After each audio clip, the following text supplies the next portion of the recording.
I've spent about the last 2 years reading all of George R. R. Martin's Thousand Worlds stories, and I have a lot of thoughts about them.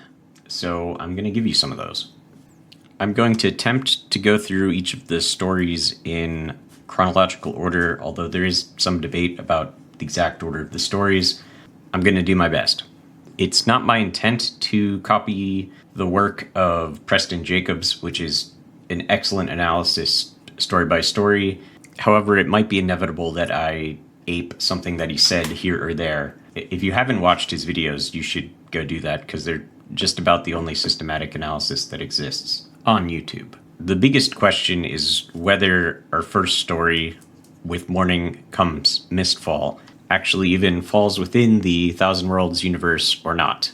I think it does, mostly because it mentions the planet New Refuge, which is mentioned in another story. However, it does also mention things like Mars, which seems more in line with his earlier sci-fi. But, maybe there's a way to incorporate all that together, or it doesn't matter, really. I'm going to cover it anyway. The story is presented as sort of a philosophical conflict between scientific rationalism and romantic mystery. It's set on the planet Wraithworld. We follow an unnamed journalist who travels the planet to document the Dubovsky scientific expedition, where he's aiming to prove or disprove the existence of legendary creatures called mist wraiths. They're rumored to be responsible for numerous disappearances and deaths. The expedition stays at Castle Cloud, which is a sort of luxury hotel on top of the planet's highest mountain. Paul Sanders is the guy who built the castle. He is going to represent the romantic mystery side in this whole conflict. And Dr. Charles Dubovsky, the head of the expedition, is representing the more scientific side. Sanders thinks the success of the planet sort of hinges on the awe and wonder of the Wraith mystery, while Dubovsky thinks it's a problem to be solved by mapping the planet and hunting out every little nook and cranny and finding whether or not the Wraiths exist or not conclusively. Ultimately, Dubovsky does determine that the Wraiths do not exist. He's able to explain away most of the deaths and disappearances, and with the death of the Wraith legend, the tourists do in fact stop coming, and Castle Cloud goes out of business, and Wraithworld becomes a minor, unremarkable colony world known only for its export of mist wine.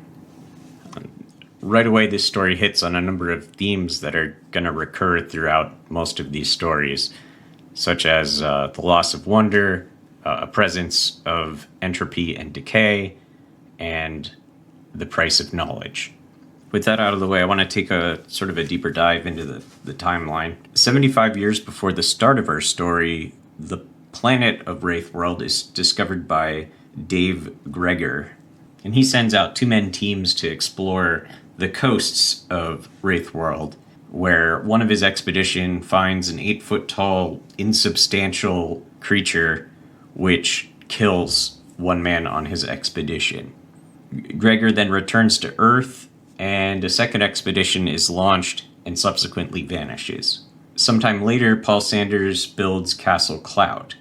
Between Sanders building Castle Cloud and the start of the story, there are 22 deaths that are unexplained. Dr. Charles Dubovsky arrives to investigate the Wraiths, and our narrator, who is a journalist, travels along in the same ship to cover the story. They're there about a month, and then they begin mapping in earnest. So month 2 in our story is where the conflict between Sanders and Dubovsky hits its climax. And then at the end of month 3, our narrator is summoned to cover a civil war in New Refuge, which is said to be a few systems away. He spends about a month there and then takes 6 months to return to Earth. That's with stops. He hits a number of planets on his way back. The narration doesn't say which planets. Our narrator returns to Wraithworld before Dubovsky's press conference, where he announces that there are no Wraiths on Wraithworld. This causes the tourists to leave. The planet is colonized, but not very extensively, and about the only thing the planet does is produce and export mist wine. The castle is left abandoned and decaying.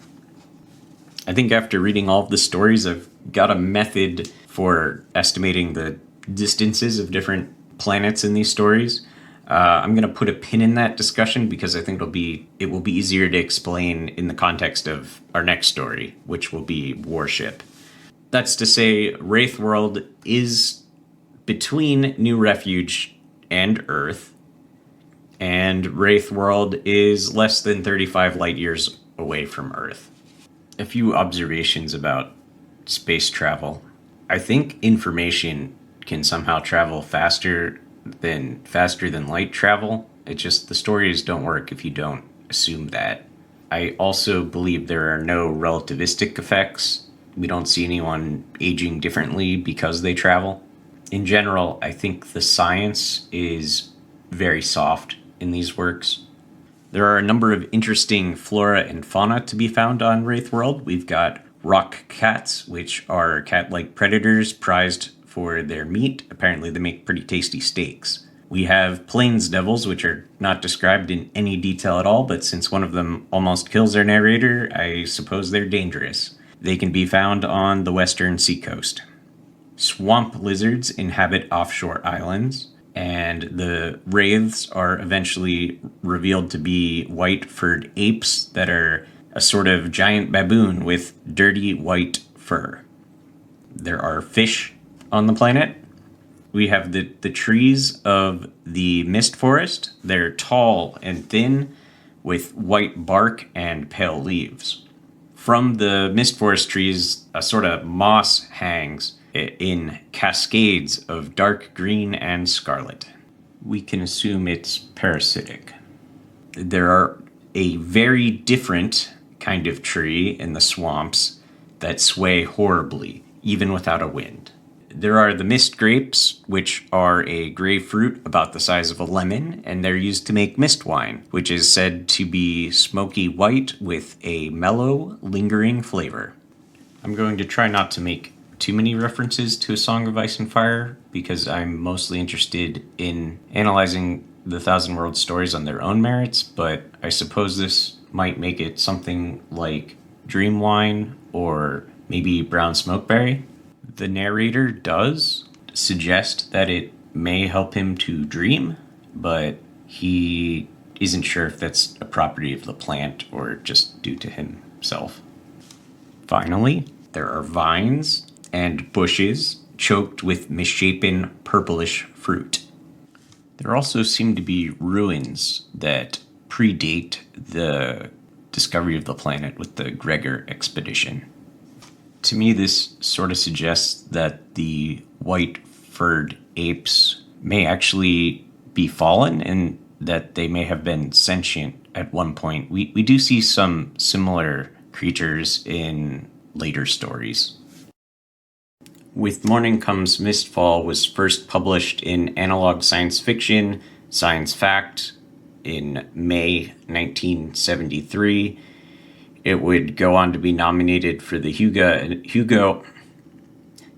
It would later be nominated for the Hugo and Nebula Awards in 1974. It did not win either, but it did come in second against Ursula K. Le Guin's The Ones Who Walk Away from Omelas. This story isn't among my favorites in the setting, or even of George R. R. Martin's work, but the prose is excellent. The mood is very evocative. There's just something so compelling about the melancholy setting of Wraithworld that really makes this worth reading. It's quite a short story, and it's definitely worth it. And with that, I think I'm starting to run the risk of repeating myself or regurgitating the work of others. So thank you for sticking along to the end, and I would hope that you like and subscribe to my channel, and I would most especially like if you left a comment, because the reason I'm starting this is to get more people talking about these stories that I find it unbelievable that more of us are not familiar with. And I am very excited to continue along next week with Warship, which I will have a lot more to say about, despite it only being 4 pages long.